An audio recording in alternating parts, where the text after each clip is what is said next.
Hardball, President Trump has racked up 0 wins since being inaugurated in January. And as the Politico Playbook writes today, quote, Trump will get through 1/3 of his first year in the White House without a single major legislative accomplishment. Republicans control both House and the Senate. Of course, the president's influence should be at its peak right now, but nothing's getting done. Following the disastrous breakdown of the Republican plan to replace Obamacare, of course, something they've been promising now for 8 years, the prospects of passing big-ticket items like tax reform and an infrastructure package look weak. Trump is also facing 2 international crises that may require a U.S. response: the chemical weapons attacks over in Syria and the missile launch by North Korea recently. Well, one victory the president may see, perhaps as soon as this week, is the confirmation of Neil Gorsuch to the Supreme Court. But since he hasn't put any wins on the board yet, does that mean his favorite word, which he has ascribed to so many rivals, now applies to him? We have a bunch of babies running our country, folks. We have a bunch of losers. They're losers. They're babies. So what would you say to George Will? Well, George is a major loser. You know, when I watch a George Will or a Charles Krauthammer, I watch them for years. They're losers. They're just losers. Look at these people. Boy, what a bunch of losers, I'll tell you. You are a loser. You really are a loser. Well, Rosie is a loser. Rosie's been a loser for a long time. Bill Kristol, he's got some magazine. I don't even know what the hell it is. What a loser! What a loser. Like poor Mitt Romney. Poor Mitt. I understand losers.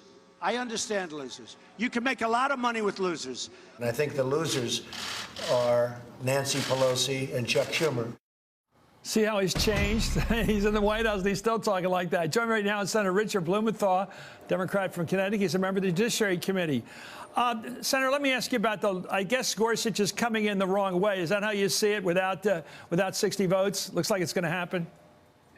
If it happens, and there's still hope it won't, it will because Donald Trump and the Republican leadership in the Senate essentially have blown up the rules. They changed the rules and are going to win if they do, only because they have left that wreckage in their wake. And there's a reason they call it the nuclear option.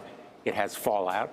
The repercussions may well be long-lasting, and they are the blame to Donald Trump as well as to the Republican leadership here. Let me ask you about legislative tactics, because I remember your old mentor and my hero, Patrick Moynihan, used to talk about you have to sequence things when you bring them to the floor. In his case, you got to do how they said that Clintons, when they were in that first term, instead of doing health care, which didn't work, they should have started with welfare reform, because then we would have had a Democratic version of welfare reform instead of the one that Bob Dole liked later on.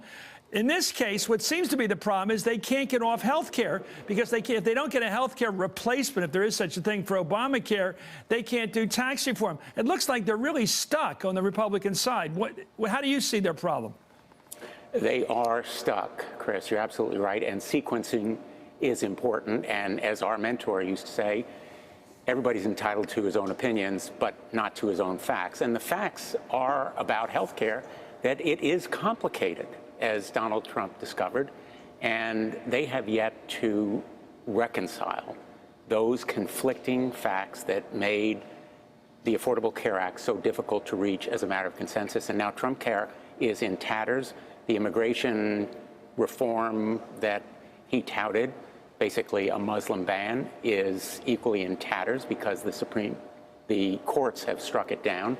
And the Neil Gorsuch nomination, if it succeeds, will be only because he changed those rules, which may leave the Supreme Court as well as the Senate a lesser institution, because he's dragged them down. He's demeaned the courts by his constant, relentless attack. Richard Blumenthal of Connecticut, it's always great to have you on, Senator.